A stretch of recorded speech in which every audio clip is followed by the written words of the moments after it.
Hello and good morning, students. Welcome to our online session. Students, yesterday we began chapter number 8 of our English grammar, that is subject verb agreement, in which we covered 4 rules of subject verb agreement. So, students, today we are going to begin from rule number 5 of subject verb agreement with its continuation. So, students, yesterday I told you that the verb will be used according to the subject. जो verb हम use करेंगे वो subject के according करेंगे, उसके number और उसके person के according करेंगे. So students, now we are going to discuss the rule number 5 of this chapter. The rule number 5 is that nouns joined by with or as well as must be used with a singular subject.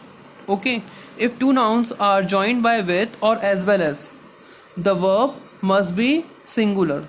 It means कि अगर दो nouns को अगर हम with और as well as से join करते हैं तो जो वर्ब आएगी वो सिंगुलर वर्ब आएगी. मीन्स कौन सी वर्ब यूज़ की जाएगी?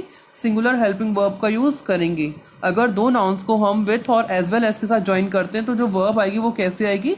सिंगुलर आएगी. For examples, so students, some examples are here. The first example is N.T. Ramarao and with his wife Lakshmi Parvati is going to Mumbai. So both are subjects, both are the naming words and these are joined by with. So we are using the helping verb is here. It means कि दोनों जो nouns हैं दोनों subjects हैं और दोनों ही काय से join हो रहे हैं? with से join हो रहे हैं.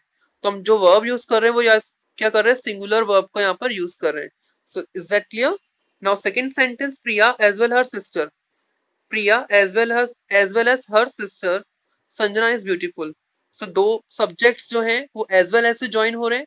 तो जो हम verb use कर रहे हैं वो is को use कर रहे हैं. Clear है इसके according? Now third sentence, she as well as her mother. अब दोनों ही क्या है? Subjects हैं और दोनों ही काय से join हो रहे हैं? As well as से. तो हम helping verb क्या use कर रहे हैं? Is use कर रहे हैं. So is that clear? So it means कि nouns joined by with as well as must be used with the singular verb. अगर सपोज करिए स्टूडेंट्स यहाँ पे आर आता तो क्या यूज करते हैं? सेंटेंस सही होता? क्या नहीं होता? सेंटेंस गलत हो जाता, रॉन्ग हो जाता, क्योंकि सिंगुलर वर्ब का यूज करना है. अगर हैज हैव होता तो हैज यूज करेंगे, वॉज वर होगा तो वॉज यूज करेंगे. मींस कि सिंगुलर वर्ब का यूज करेंगे. ठीक है, विथ और एज वेल एज से अगर दो सब्जेक्ट ज्वाइन होते तो हम वर्ब कैसे यूज करेंगे? Singular. Now the rule number 6. The rule number 6 is that two or more nouns connected by either or neither nor require singular verb. Means कि दो nouns either और neither nor से अगर connect होती हैं तो ऐसी condition में singular verb की requirement होगी. For example, either Poonam और पुष्पा is clever. So दो nouns है पूनम और पुष्पा एंड दोनों ही either और से connect हो रही है तो verb कैसे आ रही है? Is. Singular आ रही है means. Second sentence, neither my father nor my mother. My father my mother दोनों ही सब्जेक्ट्स हैं, दोनों ही नीदर नॉर से ज्वाइन हो रहे हैं तो सिंगुलर हेल्पिंग वर्ब का यूज करेंगे. ठीक है, इसका यूज कर रहे हैं मतलब हम लोग.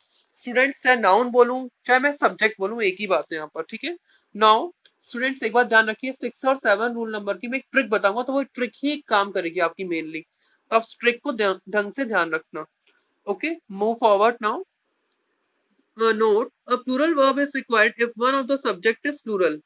अब इसमें एक नोट भी है कि अगर एक भी सब्जेक्ट अगर प्लूरल हो जाता है ईदर नॉर नीदर नॉर की कंडीशन में तो प्लूरल वर्ब की रिक्वायरमेंट होगी. For examples, either the boys और the girls are good at dancing. अब बॉयज भी प्लूरल है, गर्ल्स भी प्लूरल है, तो वर्ब भी प्लूरल आ गई are. Second sentence, neither Indians nor American are taking part in the game. अब इंडियंस भी प्लूरल है और अमेरिकन भी प्लूरल है तो उसके अकॉर्डिंग भी यहाँ पे आर आ गया. ठीक है, तो अगर सब्जेक्ट्स प्लूरल हो जाते हैं तो वर्ब भी कैसी आ रही है? प्लूरल आ रही है. It means okay. Now rule number 7. Now nouns joined by or not different in person, the verb must agree with the nearest noun. It means कि अगर noun और not से join होती है और persons different है, ठीक है, तो ऐसी कंडीशंस में जो वर्ब आएगी वो नियरेस्ट नाउन के अकॉर्डिंग आएगी. For examples, you can see the examples. Either she और I am very serious about this. तो दो सब्जेक्ट आ रहे हैं यहाँ पर, शी भी सब्जेक्ट है और आई भी सब्जेक्ट, लेकिन बाद वाला सब्जेक्ट कौन सा है? नियरेस्ट कौन सा है? आई. तो आई के अकॉर्डिंग ही यहाँ पे वर्ब आएगी. मतलब आई के अकॉर्डिंग क्या यूज करेंगे? एम. आई के अकॉर्डिंग यहाँ पर क्या वर्ब आएगी? एम का यूज होगा. ठीक है, सो क्लियर है ये वाला rule. neither he nor his parents are thinking about the matter. It means कि he भी आ रहा है और हिज पेरेंट्स भी आ रहा है, तो वर्ब किसके अकॉर्डिंग आएगी? दो सब्जेक्ट हैं, तो बाद वाले सब्जेक्ट मतलब बाद वाली नाउन बाद वाले सब्जेक्ट के अकॉर्डिंग आएगी। तो हिज पेरेंट्स के अकॉर्डिंग यहाँ पर क्या यूज होगा? आर का यूज होगा। ठीक है, ही के अकॉर्डिंग नहीं करना, हिज पेरेंट्स के अकॉर्डिंग करना, हिज पेरेंट्स प्लूरल है तो इसलिए इसके अकॉर्डिंग आर यूज होगा। अब स्टूडेंट 6 और 7 रूल नंबर की मैं एक ट्रिक बता रहा हूँ, अगर आप उस ट्रिक को याद रखेंगे तो आपको और कुछ पढ़ना ही नहीं पड़ेगा 6 और 7 रूल को। ठीक है, so look at the trick. So ये ट्रिक है हमारी रूल नंबर 6 और 7 की। सपोज करिए ईदर नीदर नॉट ओनली, इसके बाद सब्जेक्ट, फिर और नॉर बट ऑल्सो आ जाए, फिर सब्जेक्ट आ जाए, तो ऐसी कंडीशन में क्या रूल अप्लाई एप्लीकेबल होगा? देखिए स्टूडेंट्स, ये ट्रिक है, आप वीडियो को पॉज करके आप कहीं भी नोट डाउन कर लेना, बहुत इंपॉर्टेंट है। आपको इसके बाद कोई कंफ्यूजन ही नहीं रह जाएगा, कोई डाउट नहीं रहेगा। Okay, please get interest in this video. Okay, so अगर आपका रूल में, अगर आपकी ट्रिक में ईदर ईदर के साथ हमेशा और फॉलो होता है, नीदर के साथ नॉर फॉलो होता है, नॉट ओनली के साथ हमेशा बट ऑल्सो फॉलो होता है, ये हमेशा पेयर में चलते हैं, जोड़े में चलते हैं। ठीक है, तो ईदर के बाद सब्जेक्ट आएगा, ईदर नीदर नॉट ओनली इनके बाद हमेशा सब्जेक्ट आता है, फिर और नॉट बट ऑल्सो इसके बाद भी फिर सब्जेक्ट आता है। ठीक है, फिर इसके बाद वर्ब का यूज करते हैं। तो हमेशा ये याद रखना कि ईदर और neither nor not only but also जब भी आता है तो जो वर्ब आएगी वो हमेशा सेकंड सब्जेक्ट के अकॉर्डिंग आएगी, सेकंड वाले सब्जेक्ट के अकॉर्डिंग आएगी, मतलब nearest noun nearest subject second subject मान के चलना, सेकंड सब्जेक्ट से कभी भी कंफ्यूजन नहीं होगा। तो जो वर्ब आएगी वो हमेशा किसके अकॉर्डिंग आएगी? सेकंड सब्जेक्ट के according, the verb according to the second subject. For examples, not only the principal but also the students. ठीक है, not only the principals but also the students going for excursion means क्या होता है? Short trip. ठीक है, तो अब जो वर्ब आएगी वो किसके अकॉर्डिंग आएगी? यहाँ पर सेकंड सब्जेक्ट। सेकंड सब्जेक्ट क्या है? दो सब्जेक्ट है, द प्रिंसिपल द स्टूडेंट्स। तो सेकंड सब्जेक्ट है आपका the students, the students second subject है और ये प्लूरल है तो उसके अकॉर्डिंग क्या आएगा यहाँ पर? आर, मतलब प्लूरल वर्ब का हम लोग यूज करेंगे, तो सेकंड सब्जेक्ट के अकॉर्डिंग प्लूरल वर्ब आ गई। तो ये ट्रिक है, ये रूल है, 6 और 7 को मर्ज करके मैंने बताया। अगर आप इसको ध्यान रखेंगे तो आपको कुछ और पढ़ना ही नहीं पड़ेगा 6 7 में। सो क्लियर है आपको students? Okay, now rule number 8। So students rule number 8 हम रीड करेंगे। Either neither each everyone one of plural noun and the phrase many a must be used with singular verb। तो अगर either neither each every one of इसके बाद हमेशा plural noun आती है और many a आता है, many a, तो इनके साथ हमेशा वर्ब कैसी आएगी? सिंगुलर आएगी। ठीक है, फॉर एग्जाम्पल्स, अब बहुत सारे एग्जाम्पल्स दिए, ये रूल बहुत इंपॉर्टेंट है ये भी। ठीक है, इसको भी ध्यान से समझिए। ईदर ऑफ, ईदर ऑफ के बाद जो टू बुक्स, नाउन कैसी है? प्लूरल, और वर्ब कैसी आ गई? Singular, is. ठीक है, सेकंड सेंटेंस, सारे एग्जांपल्स क्लियर कर रहा हूं मैं।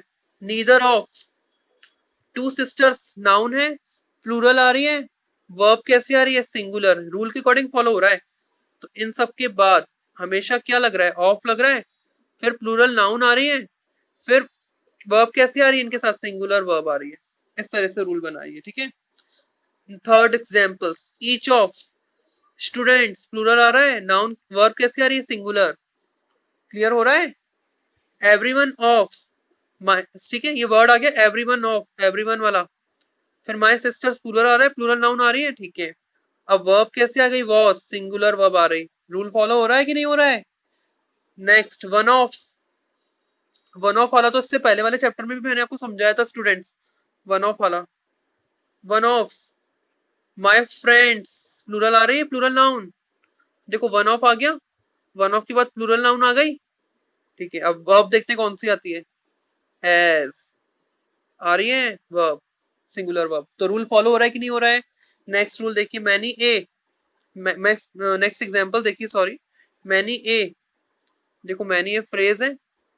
अब many a leader has paid homage to Gandhi ji, लेकिन मैनी ए के बाद जरूरी नहीं कि वर्ब आपकी जो नाउन है वो प्लूरल आए, मैनी ए के बाद सिंगुलर ही आएगी, मैनी अ लीडर।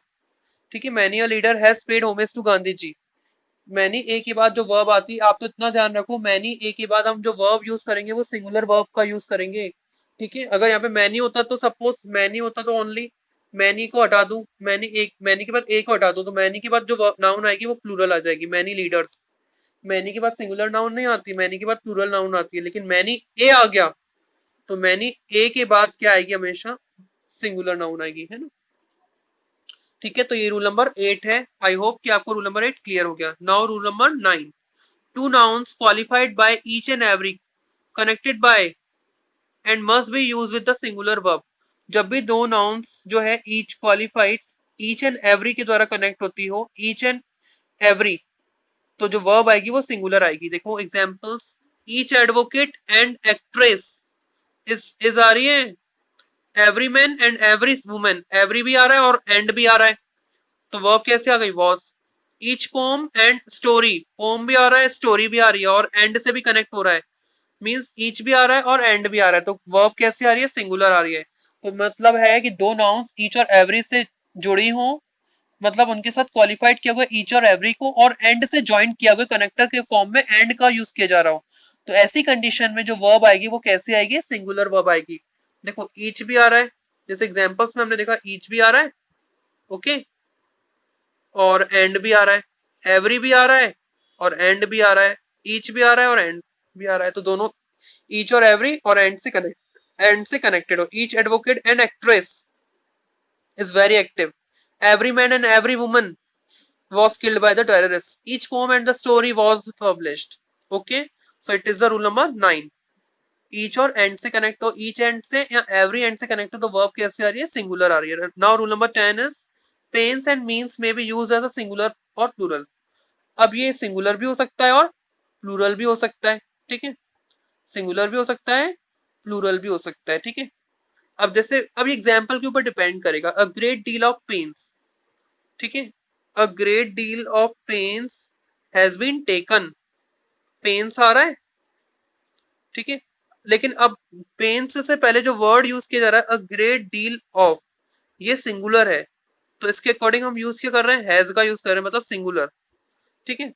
अब car is a means of transport, ठीक है, अ मीन्स आ रहा है, लेकिन कार जो है वो सिंगुलर ही तो यूज हो रही है यहाँ पर, तो उसके अकॉर्डिंग हम यूज क्या कर रहे हैं, यहाँ पर इज का यूज कर रहे हैं, ठीक है। But in the sense of income the nouns means a plural, his means are plenty, for example his means are plenty, ठीक है।